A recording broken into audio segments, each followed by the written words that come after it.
It's time for a Big Blue Kickoff Live. Nobody can ever tell you that you couldn't do it, because you did. On Giants.com. You know what I saw? New York Giant pride. And the Giants mobile app. 17-14 is the final. One touchdown, we are world champions. Believe it, and it will happen. Part of the Giants Podcast Network. Let's go out there like a bunch of crazy dogs, have some fun. Welcome to Tuesday's edition of Big Blue Kickoff Live here on Giants.com, YouTube, as well as the mobile app. He's Paul Dottino. I'm Lance Medow with you for the next 60 minutes. It's presented by Cadillac, the official luxury vehicle of the New York Giants. Multiple ways you can interact with us here on the program. You give us a ring, 201-939-4513. You can also use hashtag GiantsChat on Twitter. We are on social media. He is at GiantsWFAN. I am at Lance Medow, one word, last name, Medow. A lot to tackle over the next hour. We have the coaching search and some developments on that front around the league. The divisional round playoff picture is now all of a sudden finalized after last night's result with the Texans beating up the Steelers. And also an interesting article on ESPN about the needs and priorities for every team this offseason. So we'll tackle that with respect to the Giants. Paul, it's good to see you as always. You too, Lance. Let's start on the coaching front. Not necessarily any developments, Paul, with respect to the Giants, but as you know, everything else happening with the other 7 vacancies could very well impact the Giants. So Ian Rappaport sent out a few tweets up on social media this morning. I just want to go through them. Number one, he is reporting that Kevin Stefanski is going to have an in-person interview with the Miami Dolphins today. And according to multiple reports, remember, the Giants are not publicly declaring who they have spoken to, at least through their lens. But according to multiple reports, the Giants have already chatted with Stefanski, the former Cleveland Browns head coach. Here is a development with respect to coordinators. The Commanders are hoping to interview, according to Ian Rappaport, Vikings DC Brian Flores, who's a scheduled free agent with his contract coming up. Correct. And Dan Quinn has made some changes to his staff. So Flores, who, remember, a few years ago was a head coaching candidate, now getting some looks on the defensive coordinator front, and then back on the head coaching circuit. Packers defensive coordinator Jeff Hafley, according to Tom Pelissero, is going to be interviewing with Tennessee today. And he also has interviews lined up with the Falcons, the Cardinals, the Raiders, and the Dolphins. And he's now free to chat with just about everybody, with the Packers being eliminated. And then relating to the Giants, Mike Kafka reportedly had a over-the-computer interview with Tampa Bay for their offensive coordinator position. And now, according to Greg Oman, who covers the Bucs, they're going to be chatting with former Ravens offensive coordinator Todd Monken, who previously worked with Baker Mayfield in Cleveland. So those are the latest reports as of this morning, Paul. I don't know if you saw anything new on that front, but we got a few coaches, a few coordinators having chats with respective teams. And yeah, Kafka, I did see also the Lions have interest in him as well. That so says the New York Post. Correct, according to the New York Post. The Bucs front, a lot of people had that one. But yeah, it makes sense for the Lions to take a look at Mike Kafka, given the fact that, once again, just like some of these other teams I referenced, the Commanders, Dan Quinn has moved away from his offensive coordinator. So Kafka, we know, has experience here with the Giants. He was with Andy Reid with Kansas City. It's natural for him to be on the top of most teams' wish list, depending on, of course, what happens with his opportunity here with the Giants as well. So it's quieted down a little bit. The Harbaugh news is obviously going to be front and center everywhere, and that's what happens when you have a high-profile, experienced coach that a lot of teams are interested in. The only actually new development with respect to Harbaugh, I don't know if this came out prior to yesterday's show, was the Atlanta Falcons did make it clear that they already had a formal interview with Harbaugh. Apparently at least on a that phone front. call, if you're too well, they at least, but they the did. reports. They did. No, Atlanta actually sent out a tweet by themselves. You don't even need to go by reports. They made that clear that they had an interaction with Harbaugh, and multiple reports had indicated that this is going to be the week where he starts to settle down and get some interviews going and so forth. Because I mentioned this on last week's program. It's a little bit different when somebody of Harbaugh's caliber is out there, Paul. He's interviewing everybody, not the reverse. So you have to take that into consideration. And there was also indications that he's not necessarily going to talk with all 8 teams in a formal session, that he may pick and choose whoever he has some serious interest in chatting with. Well, you know, when I think back over the years about all these different coaches openings that came to pass at the end of the season, I'm hard-pressed to recall one offseason where so many quality names were available in the pool. And this is one of the reasons why, we talked about this a month, 2 months ago. You got to wait until you find out who's in the pool before you really start picking the guy that you'd like to put at the top of your list. I mean, for example, the Steelers just got whacked last night.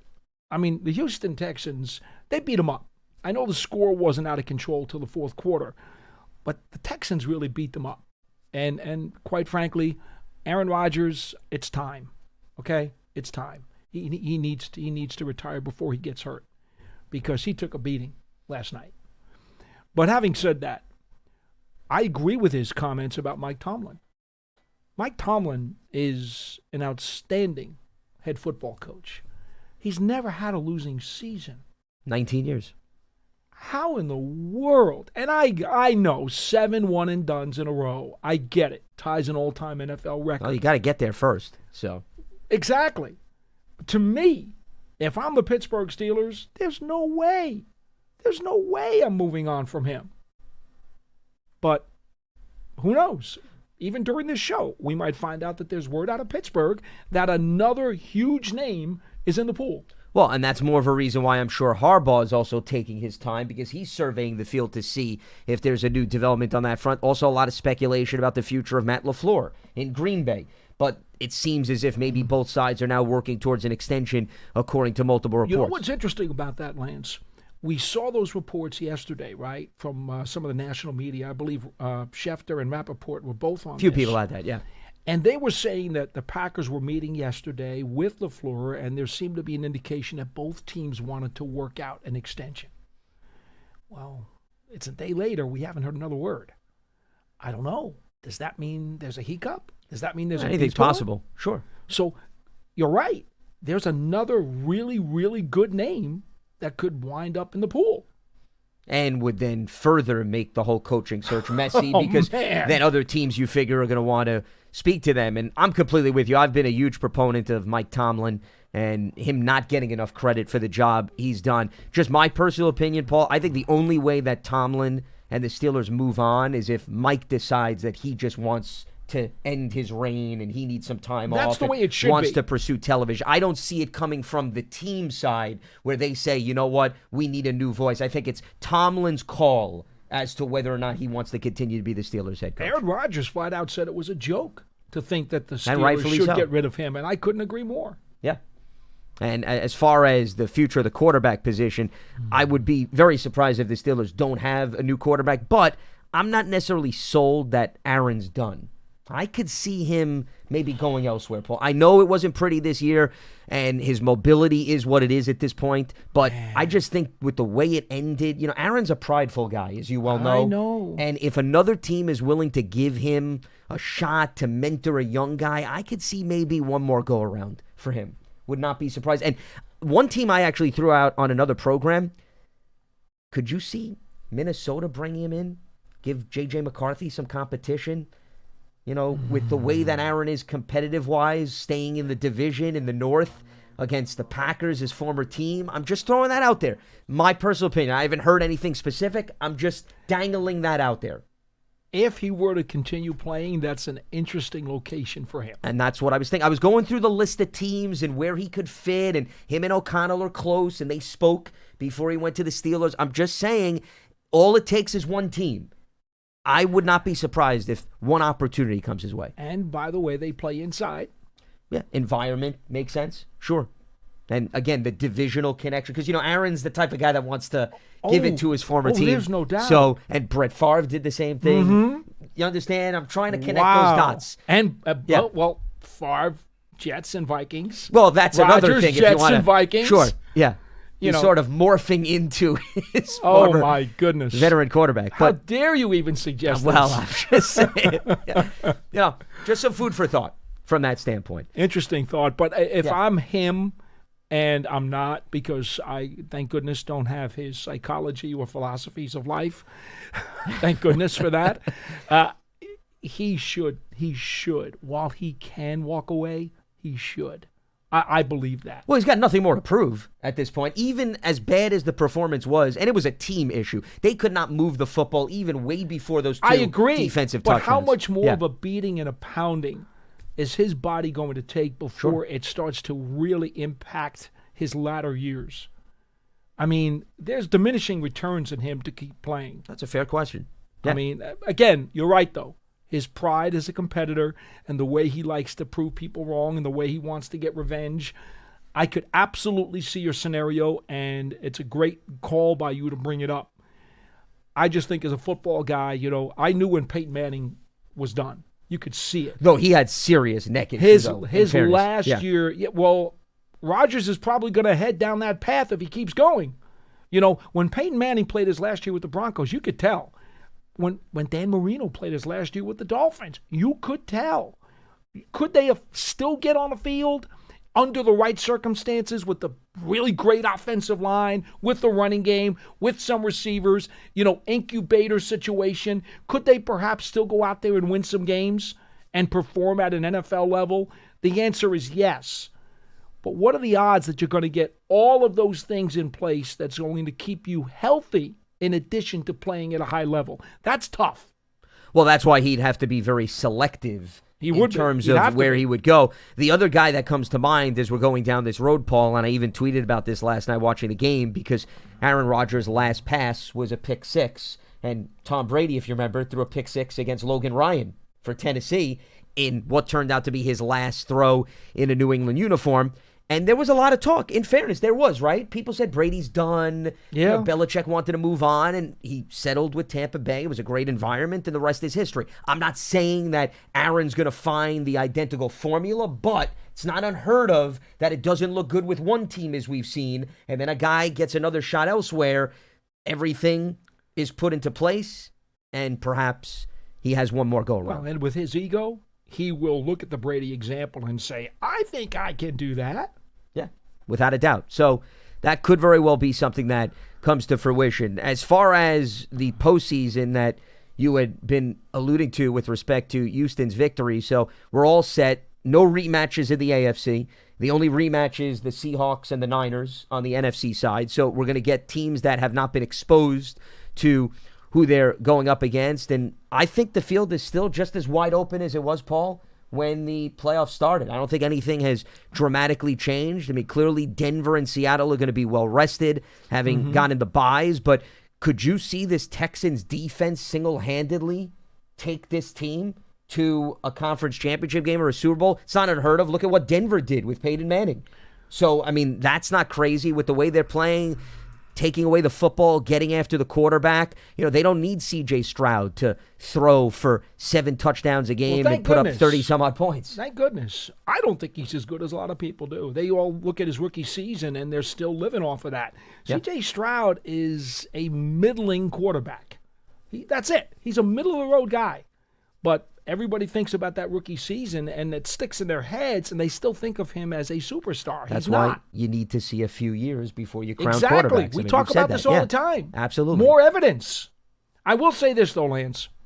I find it very intriguing. And this goes back to a Giants point, because after all, this is a Giants show. Look at the 8 teams still left, okay? And what do you see there? 4 of those teams have championship caliber defenses. Would you agree? Yeah, I mean, I didn't really go through this exercise. I mean, maybe you could make an argument for more, but I think Seattle you'd put in that department. Denver I'd put in that department. Houston, certainly.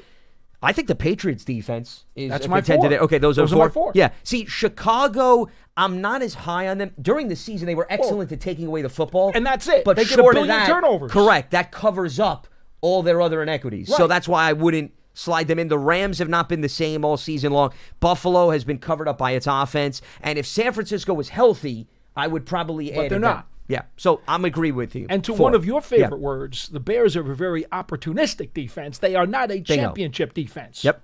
Okay.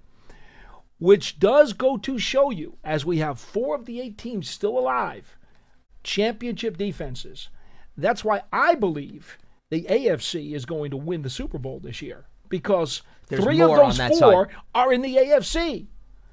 It seems to me that Seattle okay, which has a championship defense, as long as Sam Darnold doesn't see and hear ghosts. And quite frankly, look who he's playing. He's not playing any awesome defensive teams until he gets to the Super Bowl. That's where, if Seattle gets there, and I think the road is easier for them, quite frankly, than it is for any of the AFC teams because of the defensive powerhouses Well, we're and they have talking home about. field advantage, too. No question. And it's a tough place to win. Okay, I could see them getting there. But then Sam Darnold's going to see and hear those ghosts again when he goes up against a powerhouse defense in the AFC. And that's where he's going to get back to his 2 and 3 interceptions a game, and he falls apart and throws errant passes and winds up being Sam Darnold all over again. But having said that, back to what I was really going to get to and tying this in with the Giants. We already see the Giants having, the 5th best running game in the league according to the numbers this year? And certainly a middle-of-the-pack passing game, which should get appreciably better when Malik Neighbors comes back. Okay. And I know Wan'Dale Robinson's probably going to get big money and go elsewhere, but I do think the Giants' passing game, second year with Jackson Dart, the offense is going to be okay. It's going to be okay. Even if they have to replace Illuminor with Marcus Bowe, the offense is going to be okay. I don't see the Giants being a huge reclamation project on that side of the ball. Scatterboo's going to be back with Tracy. You know, you'd like to believe that Theo Johnson can fix some of the Butterfingers. All right.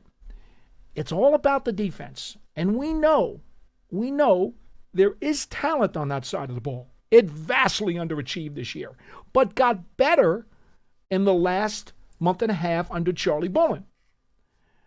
I think that as long as they've got a really strong defensive coordinator, whoever that turns out to be, could be Bullen, could be somebody else, who knows who it's going to be, and adding another piece or two through the draft or free agency, there's no reason to think that the Giants' defense can at least lift itself up to the middle of the pack, if not higher. And that's the kind of formula now that can quickly get you into a turnaround and suddenly get you into the conversation that, hey, you know what? Maybe we can be a team that starts sniffing a wild card spot. The wild turnarounds that we're seeing in the NFL, the Patriots being a great example, you can do it. Oh, certainly. And the formula for the Giants, the road for the Giants to do this, to me is pretty clear. I don't think it's that difficult to do, provided you make the right tweaks. As is always the case, you make the wrong tweaks, you go in the other direction. But the right tweaks, they're not that far away from being a team that can certainly compete with at least half of the teams that made the playoffs this year. We know that. In fact, one of the other articles that you did not allude to just a little while ago when you mentioned the ESPN article about team needs, there is another computer study that ESPN just put out. I believe it was yesterday. I don't know if you saw it. It was about FPI. I did not see that yet. Football Power Index. And they graded each team's roster at the end of the season based on talent, ability, the numbers, et cetera, et cetera, et cetera. They put it into a machine. They shoved out the machine. The Giants are the 16th best team in the NFL. Not according to record. They threw out records. They said records, forget it. We're looking at rosters, talent, depth chart. Sure. That's it. We're not talking about one-loss records. We're ignoring all the one-loss records. And we're going to do a football power index based on what we believe the team's quality is. The Giants came out 16th. Right smack in the middle of the pack, which is where I thought they were going to be back in August when we started doing these shows and previewing the season. I figured the Giants would be within a game of 500. Well, it turns out, yeah, that's the quality of the team that they have, although the record did not indicate that. So it's not too much to think that with the right tweaks, the Giants can compete with these teams that we're talking about here within the last week. Well, with respect to your point about the quick turnarounds, and I monitor this every single year, you had 6 new playoff teams in 2025, which is pretty much what we see on a consistent basis. And we saw 3 teams go from last to first, which is really outrageous when you think about that, Paul. The Bears, the Panthers, and the Patriots. No, not the Patriots. Excuse me. The Patriots were second to last. The Bears, the Panthers, and the Jaguars. Excuse me. Those were the 3 teams. You know the phrase. It starts with a Q. Well, the quicksand, yes, of mediocrity. The quicksand of mediocrity. Which I disagree with the full label, but I'll allow this to be relevant to the conversation. How far does your chart go back? I started this in terms of new playoff teams. I go back to 2001 when the Patriots dynasty started. Okay. And then new playoff teams in terms of playoff appearances, I go back a little bit less. But yes, I have it all the way back to 2001. Okay, what I saw was a stat that in each of the last 26 years, which I believe is what your chart is. In my ballpark, maybe you can confirm. There have been at least 4 non-playoff teams every single season that made the playoffs the following year. That is accurate. Every single year. Minimum of 4. That is correct. Minimum of 4. Yes. And that's the low side, because I would say I haven't added up the average during that period, but you're probably more in the ballpark of 5.5 it would come out to if you did the average. You know, you've mentioned that number before, and then when I saw ESPN actually had the proof, and I actually believe, Lance, we'd have to go back. I think they actually took it all the way back to 1990. Believe it or not, I think they went back. Well, I don't go that far back, and they said that the turnover is pretty remarkable. But of course, Plan B and free agency and the cap. It's all started in 93 and 94, and that's one of the major impacts and effects that you got on the NFL. You started to see all of this jumbling and juggling because it became that much more difficult to build a powerhouse. And also, keep it. Sure. And I think another indication is the disparity, although the records show wide gaps. If you look at results, I mean, 95% of the games are decided by one score in the NFL. So you get the ball to bounce your way the following season. That's also how your trajectory can dramatically change. Or a key injury. Sure, that also will flip the script. I want to correct myself. I was right initially. The Patriots were in last place. The Jets finished better than New England last year. So it was New England, Chicago, Carolina. Jacksonville was 1 game better than Tennessee a year ago. So my initial statement I should have stuck with. Patriots, Bears, Panthers went from last to first a year ago. All right, but back to the original point that I wanted to make a few minutes ago about defense. You know, I'm a big proponent. The Giants, they know that Cordell Flott had a career year, and I suspect he's going to get some cash thrown at him. I really do. He only gave up 1 touchdown pass all season long. His target percentage in terms of completions was only like 53%. He had a really good year. Career year for him. Now, his injuries will impact the price that he gets, but I think he's going to get some cash thrown at him, and it would not surprise me if the Giants are unable to retain him. So you've got the big question mark on Tay Banks, who needs to get his head screwed on straight. And hopefully, if there's a change in coaching, that will work.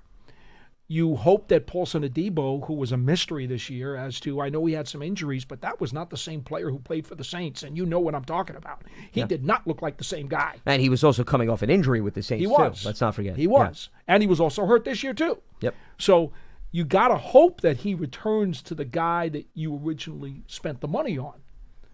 But so you're certainly going to need another corner. That's a lock. You definitely have to get another corner. But I think the Giants need to get another stud defensive lineman, particularly one who's going to crash the run. Come on. Let's not kid ourselves. We know what's happened here the last couple of years. It's totally unacceptable. You've got to do that. And, you know, I know people don't want to hear about it because drafting a run-stopping defensive lineman is usually not sexy. You don't get a lot of people prioritizing that. Well, you could do it in free agency, too. You don't could do necessarily it have in to free draft agency, a guy. too. It may cost you a whole bunch of money. You get a rotational veteran defensive lineman. Hey, Sean Robinson wasn't bad at doing that when he was here. Yeah. I think he'd be ideal. That was a big loss for the Giants when he left via free agency. You know, he was a rotational player, but he really helped. And a guy like Nacho, unfortunately, just has been banged up. Can't stay on the field. And he's not as much of a plugger. He's more of a 3 technique. Yeah. So, you know, I think my 2 needs to really get this defense going, whoever the coordinator is, you got to get a run-stuffing defensive lineman, and you got to get another corner. If you can get those two things, I feel really good I'm anticipating Micah McFadden coming back. He himself told me he understands it's going to be a one-year prove-it deal because coming off the injury, he's not going to get a lot of free agent offers. So I expect he comes back. And I think Bobby Okereke played extremely well the last month of the season after being rather pedestrian. The coordinator change helped him too.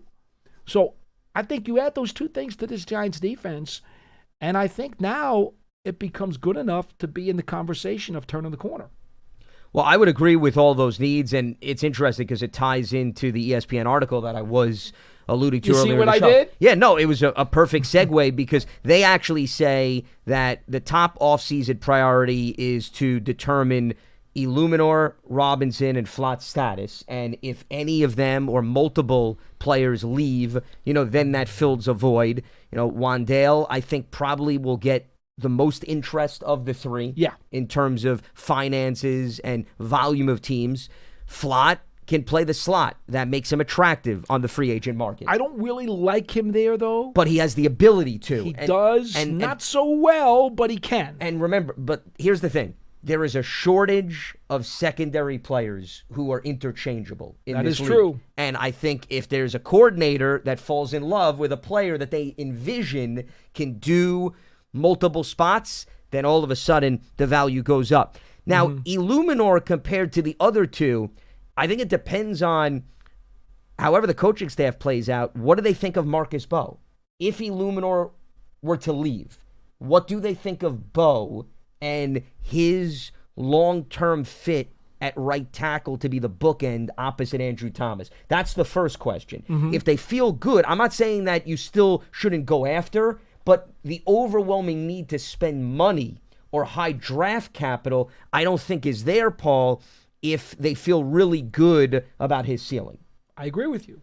So that's why I'd rank it Wandale, Cordell, and then Jermaine. Those would be the three in terms of likelihood to leave and also bigger void left behind if they were to leave. I concur. Would you agree? Okay. So that's how I see it. And the article doesn't rank them, but we're just playing off of that. So then that brings me to their secondary priority is to bring in a run-stuffing defensive lineman that you brought up. Now, going into Week 18, they gave up a league-worst 5.4 yards per carry. And the reason why we're not including Week 18 is because most teams don't play their starters, and Dallas benched the majority of their guys in the second half. So with the majority of the top-tier opponents playing their guys, 5.4 yards per carry, you just can't roll that over. And remember, this has been an issue that has been over the years going in the wrong direction.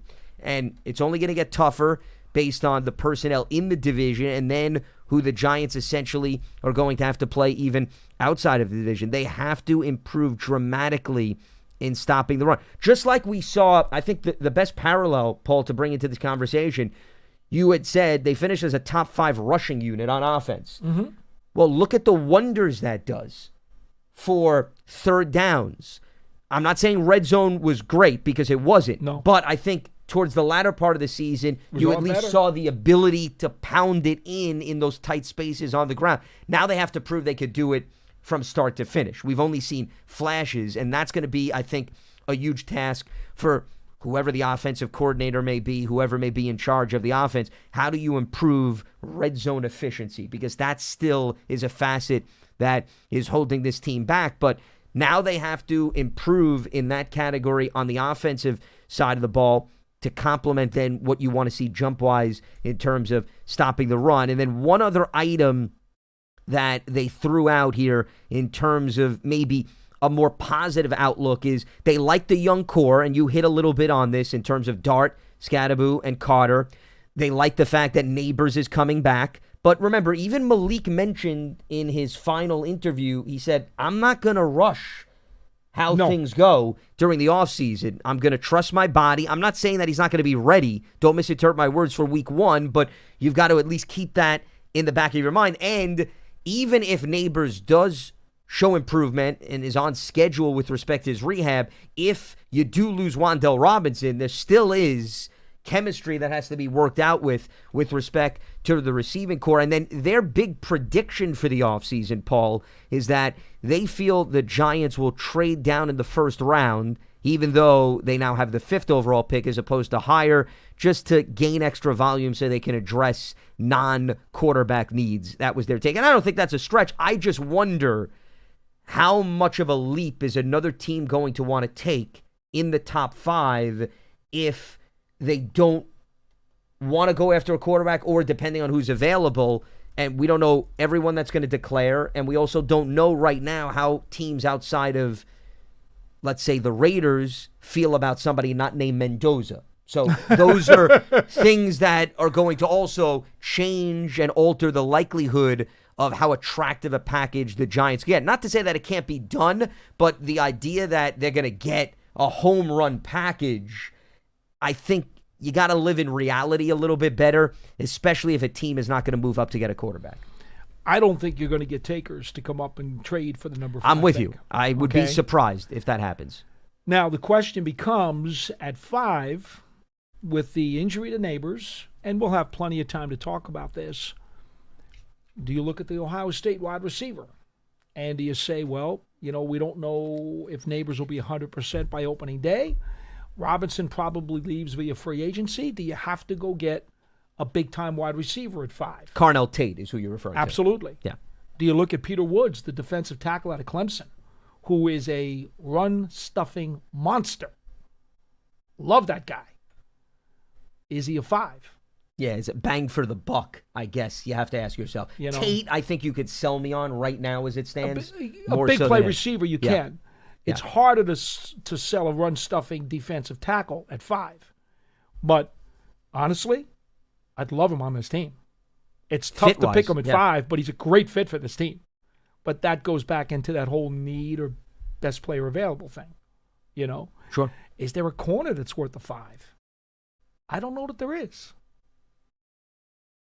I would also say, depending on how the offseason plays out, we're talking about flat. There could be an argument for a need for multiple corners in the secondary, okay? That's true, so too. that may be more of a reason why maybe you do one in free agency in the draft, or maybe you take 2 guys in the draft, and it doesn't have to be the first round, but you want to prioritize that depending on the depth and the quality of that position. So just some items to at least keep in the back of your mind as we head towards what is going to be an eventful and busy offseason. If you want to check out this article, it's up on ESPN.com. It's entitled 2026 NFL Offseason Free Agents, Draft Notes, and Predictions. We obviously were focusing on the Giants.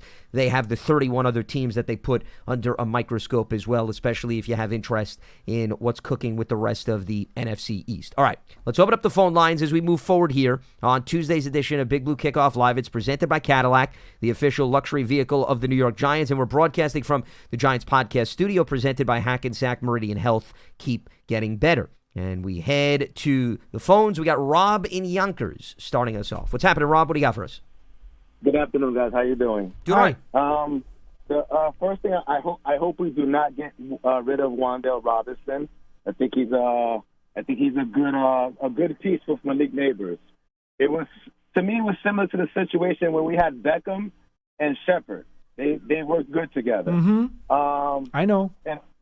And also, I hope somehow maybe in the draft or maybe some free agents we could get maybe 2 more run stoppers, hopefully. And just a quick question, and I'll take it off the air. I know one of the coaches, I think the Ravens ex-coach, he said that he doesn't want Joe Shane as his GM. How does that work? Is it Joe Shane the one that's supposed to interview you? Well, first of all, I mean, let me just Rob, I don't know how accurate that statement that you're quoting is. I have not seen anything in which John Harbaugh, who you're referring to, has gone on the record and has said that. So I'd be careful in terms of what you buy into and what you believe online. And we'll let you go on that note. Appreciate the phone call. So, I mean, there's really not much to respond with respect to rumorville and conjecture. As far as the point about drafting 2 run stoppers, my only concern, Paul, about that is I don't love the idea of using 2 draft picks on players that may not stay on the field on 3rd down. I think if you're going to draft 2 run stoppers, one of them has to be a legitimate pass rusher who proves that no matter the down and distance, you're not going to remove them from the field. If you're just bringing in two guys and they'll play first and second down, and then you'll go with other options on third down, I just don't think that's great value, even if you're using a pick in the middle round. I would agree with that. Now, I'm trying to look here at the potential free agents in 2026 from the interior defensive line to see if there's anybody that might be affordable because, again, we all know that your best players, when it's a slim market, the law of supply and demand drives the price up much more than you can afford. So as I look here,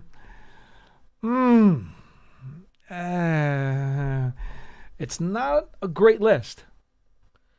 I'm looking a few names: Daquan Jones, John Franklin Myers, Larry Ogunjobi.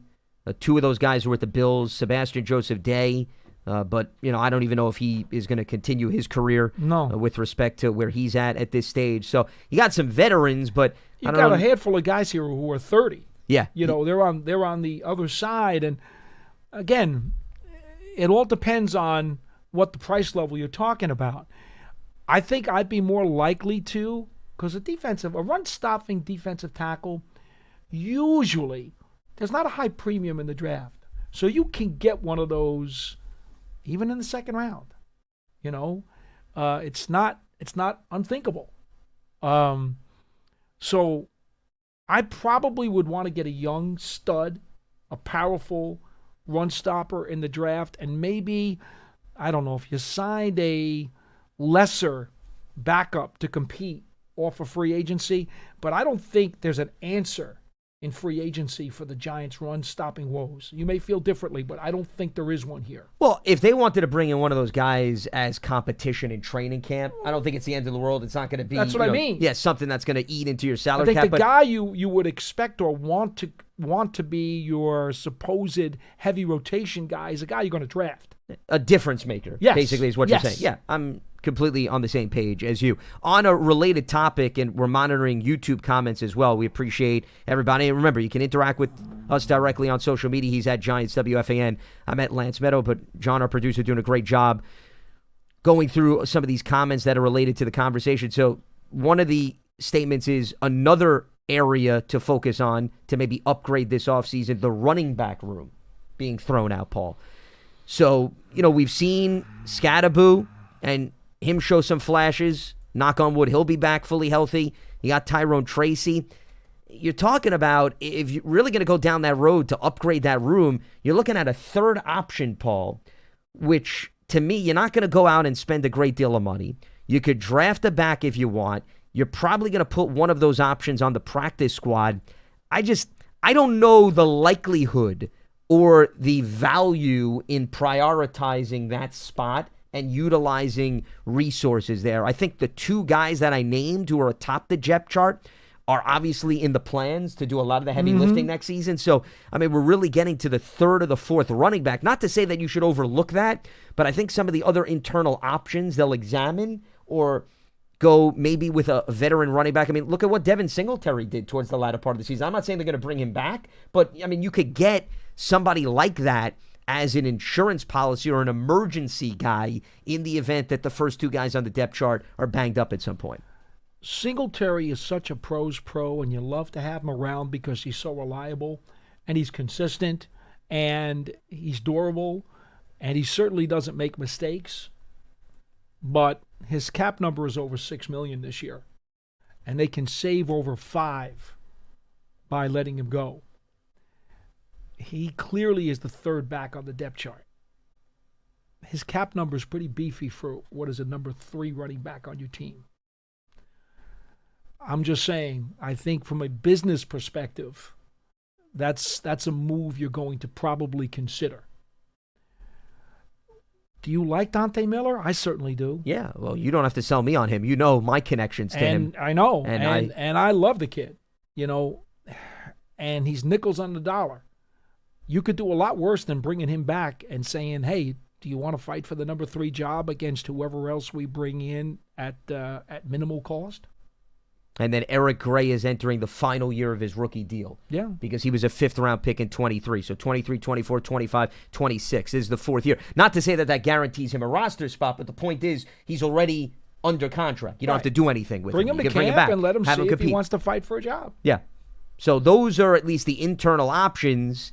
So Gray, Miller, and you go in the direction of another free agent, and I think that's your competition to see who takes the third job. I don't see a splash being necessary for a third running back. No, nor do I. So hope that addressed and answered your question with respect to that position. Let's head back to the phone lines as we move forward here. We got Roberto in Florida. Roberto, welcome to the program. What do you got for us? Hey, guys. First of all, man, let me get rid of my butterflies. I'm so nervous. I love your show. Don't be nervous. We won't bite. We're happy you called. Thank you. Oh, listen, I have so much in mind, right? Especially, let's start with the coaches, right? I know John Harbaugh, right? Everybody talking about him, blah, blah, blah. But I think the New York Giants team is one of the most attractive teams out there coming to, that coaches will want to coach for. You got the Kubiak, right? I don't know what's going to happen with Flores coming out of the Packers. But, Vikings. Yeah. I wouldn't be so focused on Harbaugh because there are good coaches, young coaches with very good offensive ideas that, of course, and I'm all over the place. I love Kafka. He's going to be a great coach. There's no doubt in my mind, but I just don't think we need a coach to take over now. Although they responded to him pretty good, and the defensive coordinator, they responded to him, but we need something fresh. We need a fresh start. Also, you remember Jamie Hudson on that Dallas game? He cost us, I don't know. James Hudson, the offensive lineman. Yeah. Mm-hmm. Yeah. And, the reason he lost his school was because he was a total brick wall on that game. And then, of course, they started aggravating him, and then for some reason he lost his school, and they were forced to bring him out the game. But you know what? We're talking about Illuminor, right? Illuminor is going to get some big time offers, right? So I think we got a very good offensive player in Hudson. It just, can he be coached by a no-nonsense coach? Okay, that's one thing. Roberto, Also, if I may interject, I would tell you Carmen Brasillo, their current offensive line coach, who, by the way, I would strongly recommend they're able to keep him. Okay, I think that goes without saying. I think everybody in this market's a huge fan of Carmen Brasillo. What we saw from James Hudson this year was some. He's a good guy, but it wasn't what they expected of him when they signed him. Let's put it that way. And the fact that Marcus Bowe replaced him as the third tackle during the entire second half of the season, another one, tells you what you need to know. So I would expect Hudson probably not to make it back. Yeah, Hudson was also a healthy scratch down the stretch of the season, so I think that would add on to what Paul said, that that makes quite the statement in terms of the coaching staff and what they were thinking. And Bo is a little bit younger. Hudson's 26, so he's not an old guy. You could still work with him, but I don't necessarily agree, Roberto, with your assessment that he may be in plans to be somebody that could potentially replace Illuminor in the event Illuminor left. Okay, now I got a few more things, and I get off the air. Okay, the money that's going to be offered to Robinson is going to be crazy. He's not going to be around, that's for sure. Illuminar might not be around, but you got a guy like Gunner, right? He is not afraid of getting hit.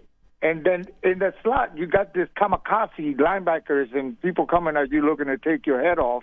That's the most dangerous place for a receiver. You got Gunner, right? Now you got Banks that had that, for once, that one wonderful 95-yard return. Mm-hmm. Now you got Adebo, you got Flott, right?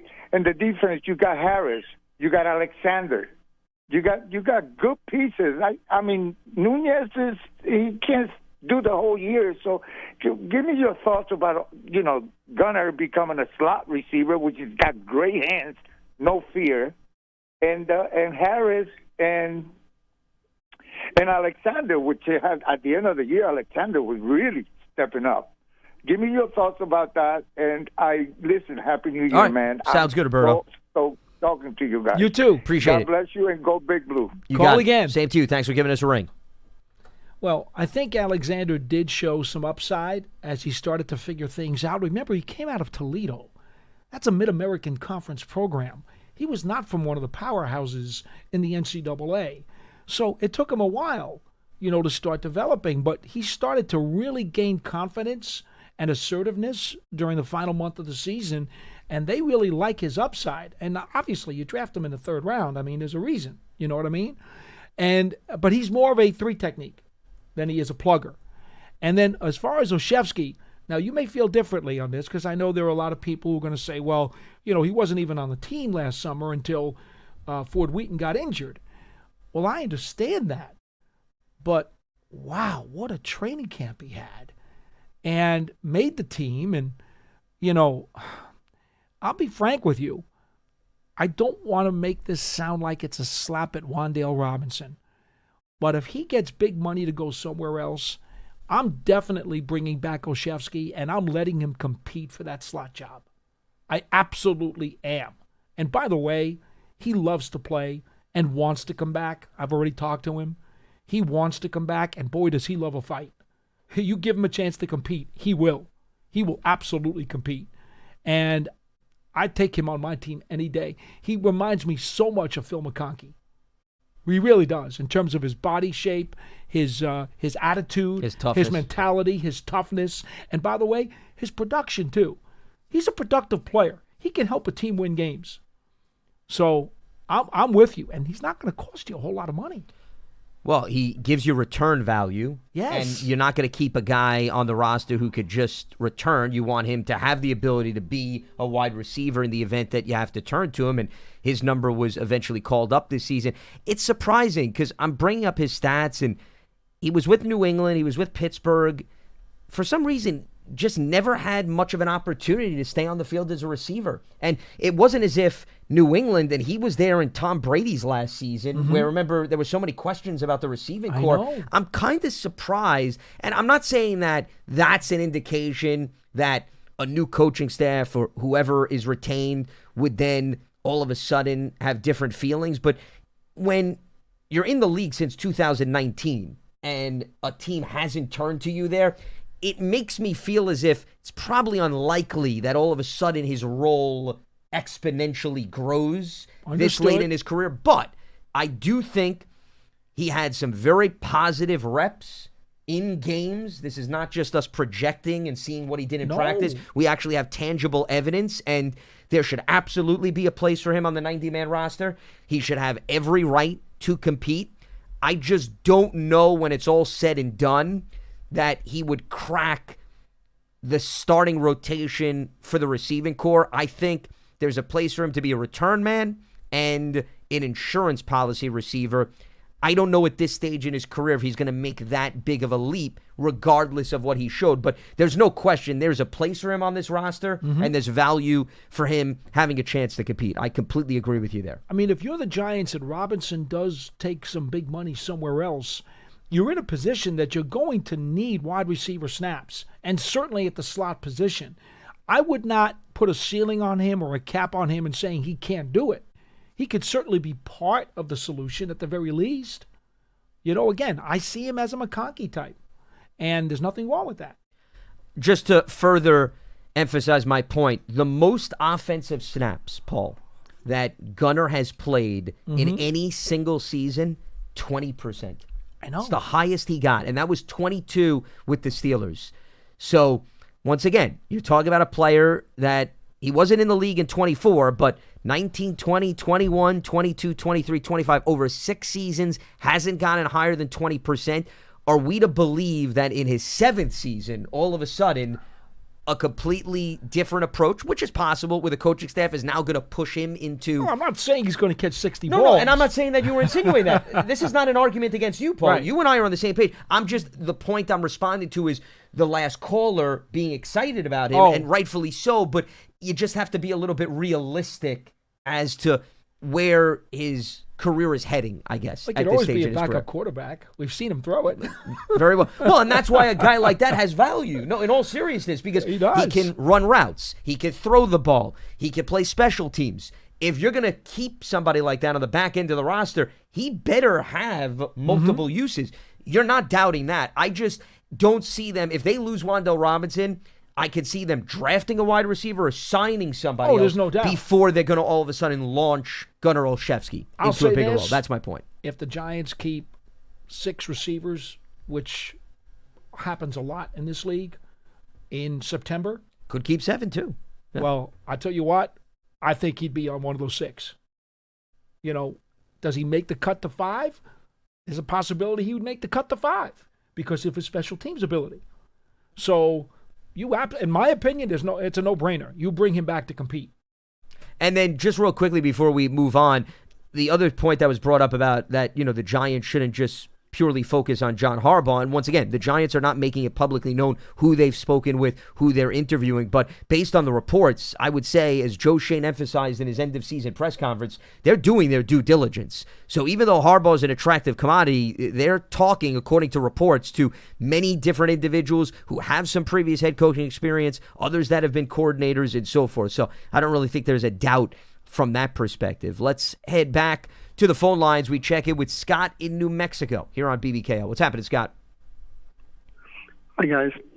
I missed the first few minutes of the show. In regards to John Harbaugh, there was an article that appeared yesterday that John Mara met privately with him. Do you know if that's true or not? The article I believe you're talking about is from The Athletic, which mentioned... No, it was from the MSN. Well, I don't know anything about that one, but I know the one that was in The Athletic, Ian O'Connor was quoting, or should I say sourcing, Chris Mara as saying he had met with John Harbaugh. I am in no position, nor is Lance, to confirm nor deny that report, but that is the article that I did see. And Ian is a reputable journalist. He's not some content creator.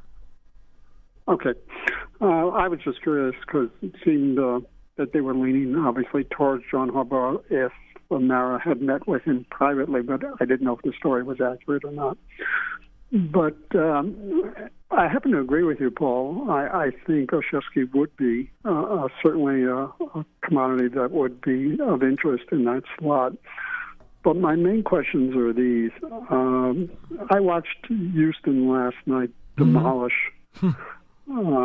Pittsburgh, and their defense is beyond description in regards to what they did last night. I always feel that defense rather than offense can win you championships. And even as great as New England was with Tom Brady, they had an excellent defense that, was on par with anyone. You talk about the Giants' defense, et cetera, when they had their 4 linebackers, all stars basically, when they went under Parcells. So here's my question.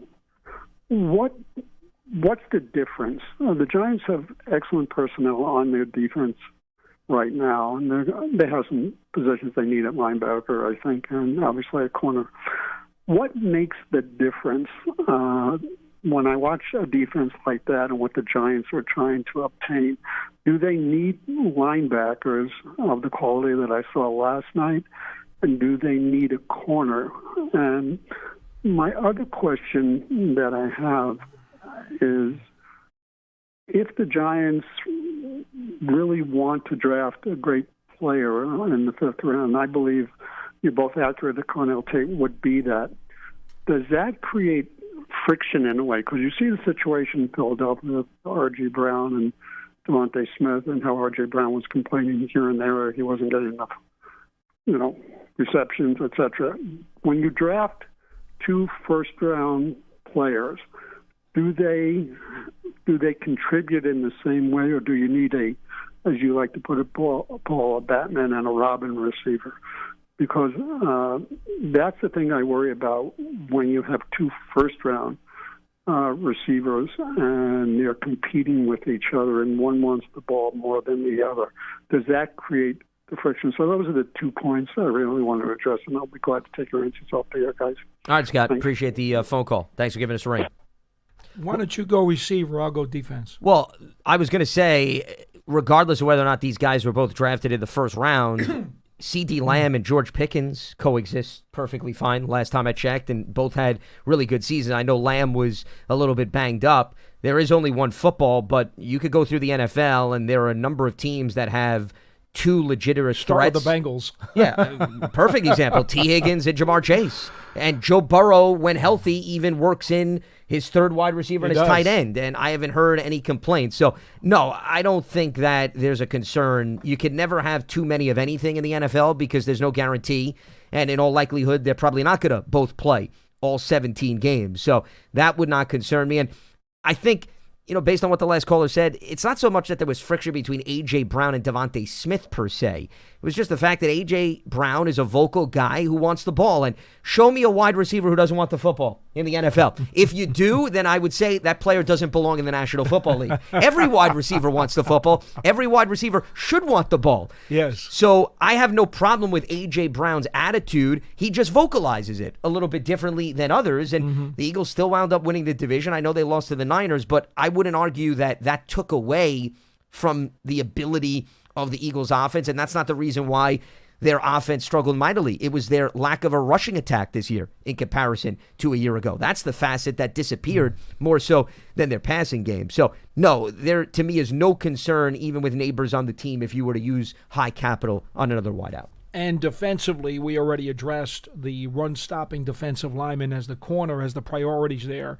Because, with the way the Giants are playing, and then again, the new coordinator and coach is going to have a say as to what you're playing.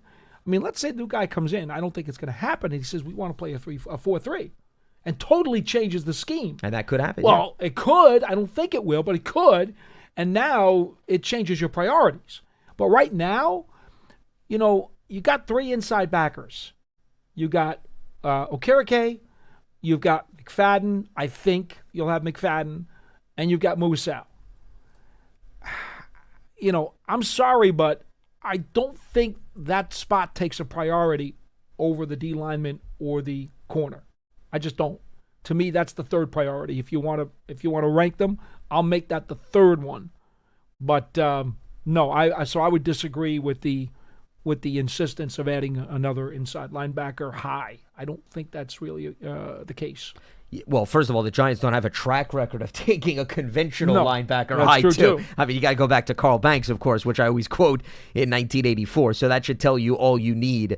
I would be very surprised if they move that up the ladder on needs. The other part of the equation was what have the Texans shown, which I thought was interesting, that the Giants could learn from. And I wanted to respond to that because what stands out about Houston's defense, and they've got guys up front. You got Will Anderson, you got Daniil Hunter, Sheldon Rankins, who had the defensive touchdown, but it is their great cover corners on the back end. That's the standout facet of the Texans. They could put Derek Stingley Jr. on an island and know he can handle his own. And Jalen Petre's no slouch. And even Kamari Lassiter. Okay, those are three guys. Stingley was a first-round pick in 22. Lassiter, second-rounder at 24. Petre was a second-round pick in 2022. And to add to that, Seth Payne, who is a former NFL player who is now doing radio in Houston, he sent out an interesting tweet earlier today, Paul, which I'm glad I saw this earlier because it relates to what we're talking about. How the Texans acquired last night's starting defense. Okay. Just to give an idea. 2 first-rounders, 2 second-rounders, 1 third-rounder, 1 fifth-rounder, 1 sixth-rounder, okay? So you do the math there, okay? That's 7 of their 11 drafted, homegrown, developed, okay? Which we emphasize on this show left and right. Always. And then 4 free agents. And he didn't give the specific player. I'd have to look this up, but he said 1 free agent signed for $24 million a year, another one for $11 million a year, and then the other 2 for $2 million a year and $1 million a year. So even the 4 guys that they went after free agency-wise not a big, huge investment for all four. Just to give you an idea of how they built that side of the ball. I think that's a great example of what every NFL team should be striving for, especially, of course, the Giants as we bring it back to this dialogue. Well, I think the other thing is you've also got to take into account your coordinator, too. As great as their defense is, boy, do they get a lot out of their parts. Because, they're mixing up their fronts an awful lot. And you know what I love? And we're guilty of it, too, on this program when we talk about teams that are heavy blitz teams or not heavy blitz teams. But, folks, to be honest with you, the teeth in the blitz isn't just whether or not you are blitzing. It's how do you blitz? Am I sending 6 guys up to the line and telling that quarterback, you don't know which 4 are coming and you don't know which 2 are stunting? Now we got a game. Okay, something's going on now. Now we got a chess match. Now that quarterback has to play Rubik's Cube. But if you know, based on how many I'm sending up to the line, if you know how many are coming, and you know exactly which ones are coming and where they're coming from, guess what? They're going to pick it up. It's that simple. They're going to pick it up. You need to have that element of surprise because there's only so many ways that you can vary your blitz package, right?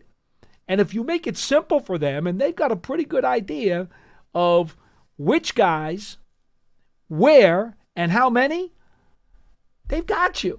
They've basically taken the teeth out of that blitz.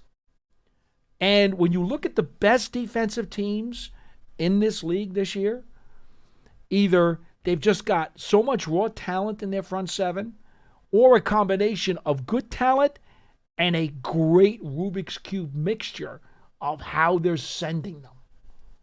That's what could take you to the top levels of defense. And quite frankly, for most of the last 2 years, I think that element was what was missing from the Giants' D. I thought Bullen brought a little bit of that when he took over. I said most of the last 2 years. I just wanted to add that. He tried to put some of that extra oregano into that front seven. Yeah. I had to go food before we ended the show. Yes. No doubt about it. Well, before we end the show, I do want to get to one more caller who's been patiently waiting. So before we wrap up shop, let's head to Minnesota. We got Al. Al, what's happening? Welcome to BBKL. Yeah, hi, guys. Yeah, I don't know. I have 2 points I was hoping to get your opinions on. The first one is, in my opinion, one of the coaches that shined during the wild card games, coordinator coach, and actually during the regular season, given the injuries that he had among his players, is Robert Saleh. Niners defensive coordinator. Right. I think he was not treated fairly last year. I mean, he was fired early. Not necessarily for his performance. He had his home country flag on his jersey. And I think he will have some interviews for head coaching after the end of the season this year. Another point I think I want to point out, I think as important as hiring the right head coach for the Giants would be to minimize the injury and keep your players as healthy and fit as much as possible. I mean, if you think about some of the players, they did not perform as good as they did the year before, is that they were not completely healed from their injuries, like Dexter Lawrence. And you can say that also about several other players. So these are the 2 points I want to raise, and I'll be happy to hear your answer off the air. Thank you. You got it, Al. Yeah, Thank you. Thanks for the phone call. Appreciate it. As far as the first point about Robert Saleh has been a great defensive coordinator throughout the course of his career. I think even if you look at what he did with San Francisco before he got the Jets job, and I think that, remember, there's 2 ways to look at coaching candidates and based on what happened in their previous stops. And clearly it was a challenging circumstance, and when you don't have stability at quarterback, which is an issue with the Jets, hard to win football games. But I think what Saleh has proven is, and this is where I think you sometimes can't get too caught up, is some guys, Paul, are just great coordinators. You put them in a room, they're just tremendous X's and O's. And I think Saleh falls under that category. As far as whether or not you then took him out of the defensive room and put him back to the head seat, do you then eat into his effectiveness of what he does well? I think you have to ask yourself that question this go-around as other teams that may be interested in him. The point about injuries, and we have this dialogue every offseason, and I get it.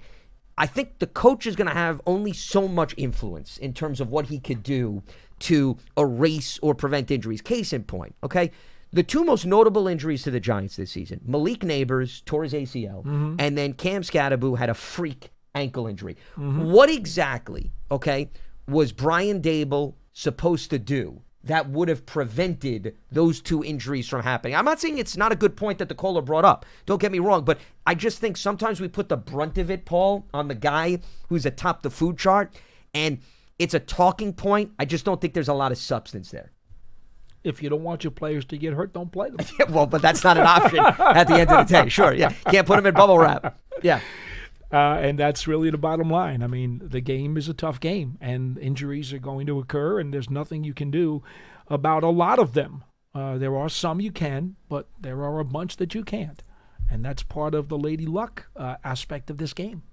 Now, players that have injuries from the previous year, do you have to be careful? But they were careful with Dex this offseason. They didn't overdo it with him in training camp, Paul. No, looking back, they pulled him back an awful lot. So I think they actually subscribed to what the last caller was talking about, that you should take it slowly, and sometimes you can't have the crystal ball. You unfortunately don't know how things are going to play out. I mean, the Niners are having that same conversation too. Oh, yet my. San Francisco's a win away from getting to the conference championship game. So I don't know what's in the water in the Bay Area, but Kyle Shanahan, he finds ways. With that being said, that is going to wrap up Tuesday's edition of Big Blue Kickoff Live. It is presented by Cadillac, the official luxury vehicle of the New York Giants, as we are broadcasting from the Giants podcast studio, presented by Hackensack Meridian Health. Keep getting better. The archive of this show, our entire podcast network on the Giants mobile app, podcast platforms everywhere, and at giants.com/podcast. Appreciate everybody's questions. Keep them coming through YouTube, social media. We're going to get to them at some point over the course of the offseason. It's a long offseason, so if we didn't get to it today, we will certainly address it. Some great dialogue sparked by you, the listeners, and the viewers. Paul, great conversation as always. For Paul Dottino, I'm Lance Medow, signing off here on Big Blue Kickoff Live on Giants.com. Have a good one.